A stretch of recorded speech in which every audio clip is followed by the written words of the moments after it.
Rusia envió su flota hacia las costas del Reino Unido. Las primeras declaraciones de Londres ya fueron realizadas, seguidas de una dura respuesta de Vladimir. Irán afirma que la propuesta de alto al fuego no es suficiente y presenta su principal exigencia. Las operaciones militares continúan y autoridades en la capital divulgaron nuevos comunicados. El Kremlin eleva el tono de las amenazas y lanza un ultimátum a un país miembro de la Organización del Tratado del Atlántico Norte.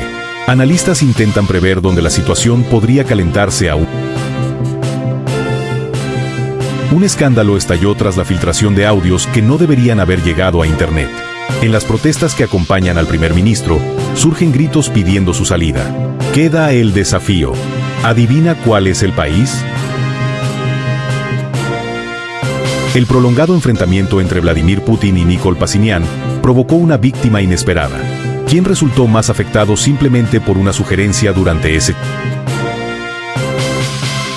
Moscú decidió poner a prueba la resistencia de Londres no solo con palabras, sino con escolta militar. Según información de la agencia Reuters, la fragata rusa Almirante Grigorovich escoltó a 2 petroleros sancionados, Universal y Enigma, a través del Canal de la Mancha. Esto ocurrió después de que el gobierno de Keir Starmer autorizara a las Fuerzas Armadas a inspeccionar y detener embarcaciones de la llamada Flota Fantasma en aguas británicas. En respuesta, el Kremlin acusó al Reino Unido de piratería y continuó haciendo amenazas veladas.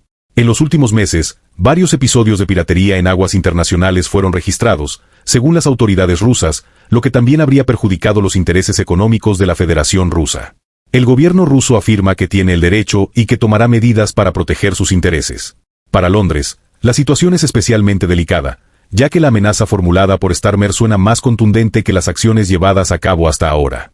En marzo, Reuters registró que, incluso tras los anuncios del Reino Unido, decenas de buques rusos bajo sanciones continuaron circulando por aguas locales. Ahora, además, Rusia hace una demostración de fuerza precisamente en una de las regiones más sensibles del litoral británico. Las autoridades británicas advierten al presidente Putin de que monitorean de cerca los movimientos rusos cerca de cables y oleoductos, y subrayan que cualquier intento de causar daños no será tolerado y tendrá graves consecuencias. Bajo el mar territorial británico existe una vasta red de cables y ductos esenciales para la vida cotidiana, la mitad del gas usado en calefacción doméstica, el 99% del tráfico internacional de datos y billones de libras en circulación diaria dependen de esa infraestructura. En resumen, el Kremlin no solo transporta petróleo sorteando las sanciones, sino que ahora utiliza esa flota fantasma casi como un activo militar, demostrando disposición para defenderla de forma pública y ostensible. Si Vladimir Putin logra avanzar sobre la región del Donbass, no tiene intención de detenerse ahí. Según Volodymyr Zelensky, las próximas ciudades en la mira podrían ser Dnipro y Kharkiv. En una de sus entrevistas, el presidente ucraniano dejó claro que en Kiev nadie cree en la idea de que Moscú tiene objetivos limitados. Según Zelensky, el equipo de Donald Trump no comprende completamente cuáles son las verdaderas intenciones de Rusia. Por otro lado, el propio Putin cree que Zelensky también avanzará si percibe señales de debilidad o concesiones. El mensaje transmitido por Putin es duro y bastante directo. Para Ucrania, el Donbass no es un territorio en disputa, sino el anuncio de una nueva fase del conflicto. Zelensky, en la práctica, lanza una advertencia a Occidente. Si alguien cree que ceder un pedazo de tierra puede garantizar la paz, en el futuro el costo será aún mayor. Porque los intereses del Kremlin no se limitan a una sola región. Si Putin percibe que la puerta está abierta, intentará avanzar aún más hacia el interior del país. Irán intenta vender el alto al fuego no como una pausa, sino como una nueva realidad permanente. Según información de agencias, Irán exige un alto al fuego permanente, un acuerdo más sólido, garantías de que Estados Unidos no volverá a atacar, compensaciones por los daños causados y, principalmente, la flexibilización o eliminación de las sanciones, además de un régimen especial de control sobre el estrecho de Hormuz. Irán se encuentra entre los países con mayor número de sanciones aplicadas y ahora ve en la guerra una oportunidad para cambiar esa situación. Tras el anuncio de un alto al fuego de 2 semanas, quedó claro que Irán no pretende simplemente restaurar el orden previo a la guerra. Incluso ahora, el paso por el estrecho de Hormuz continúa restringido y depende de la autorización de Teherán. Las declaraciones de los líderes israelíes no dejan espacio para ilusiones. Aún tenemos objetivos que cumplir y los alcanzaremos, ya sea mediante un acuerdo o con el regreso de los combates. Estamos listos para reanudar las acciones militares en cualquier momento. Nuestro dedo permanece en el gatillo. Mi intención es garantizar que el alto al fuego temporal con Irán no se aplique a Hezbollah, y seguimos realizando ataques severos contra ese grupo. Propagandistas se están escapando de Rusia.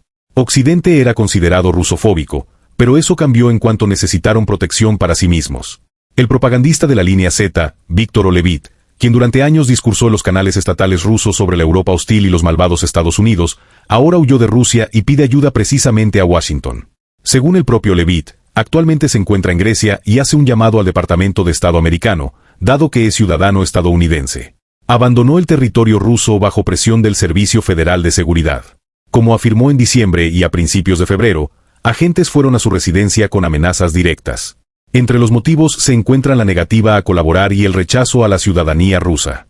Olevit, quien acusaba a Occidente de intentar desestabilizar a Rusia y apoyaba la guerra contra Ucrania, terminó huyendo exactamente al lugar del que, según sus propias palabras, provenía la principal amenaza. Con esto, toda esa retórica ruidosa contra Occidente se enfrenta una vez más con la realidad. Cuando el peligro real aparece en Rusia, hasta los propagandistas más agresivos eligen no el llamado mundo ruso, sino Grecia y la ayuda de Estados Unidos. Un golpe en un solo día a toda la imagen construida por el actual primer ministro. Durante una protesta de la oposición húngara, un viejo fantasma político, Rusia, resurgió de forma inesperada.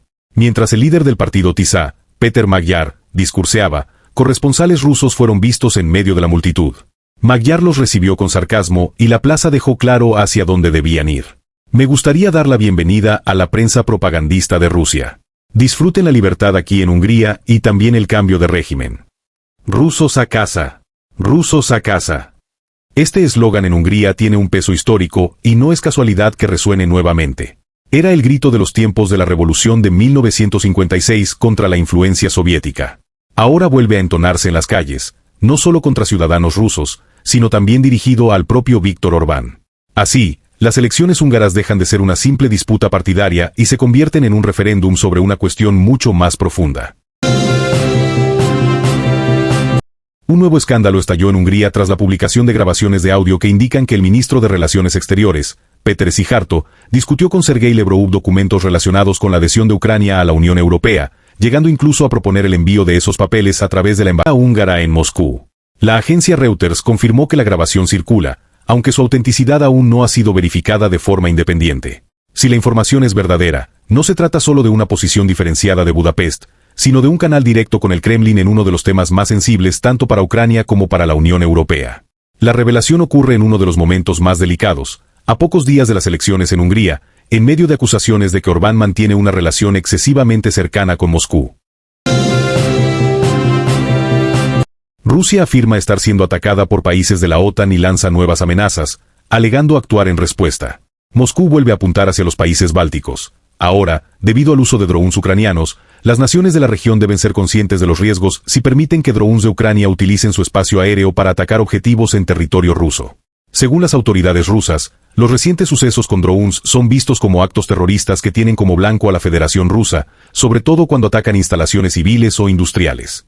Si terceros países permiten o llegaran a permitir el paso de esos drones enemigos por su territorio, deben entender claramente el riesgo que asumen.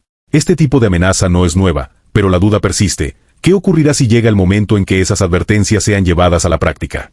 Especialistas analizan si Moscú estaría dispuesta a realizar un ataque contra un país miembro de la OTAN.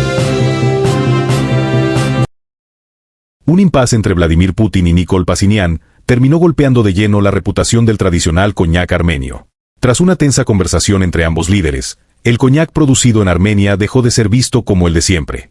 Rusia ahora busca suspender las actividades de la empresa responsable de la importación de los productos del histórico fabricante de coñac de Prosian. El motivo formal ya fue presentado. Pruebas de laboratorio identificaron la presencia de alcoholes de origen no vínico y discrepancias respecto a la composición anunciada en las etiquetas. El gobierno ruso solicita ante la justicia la cancelación de la licencia de importación, y el momento de toda esta acción llama la atención por su conveniente oportunidad. Primero, Pashinyan estuvo en el Kremlin y destacó la democracia y la ausencia de bloqueos de Internet en suelo armenio. Poco después, Moscú anunció problemas con el coñac armenio. Para Armenia, se trata de un golpe doloroso, que perjudica no solo las exportaciones, sino también el ambiente político. Moscú vuelve a actuar a su estilo. Cuando no puede presionar políticamente, recurre a acciones en el mercado, cuestiona licencias y promueve inspecciones inesperadas. Gracias por ver hasta el final. Agradezco su confianza y espero comentarios, likes y compartidos. Eso es importante para que nuestra audiencia siga creciendo.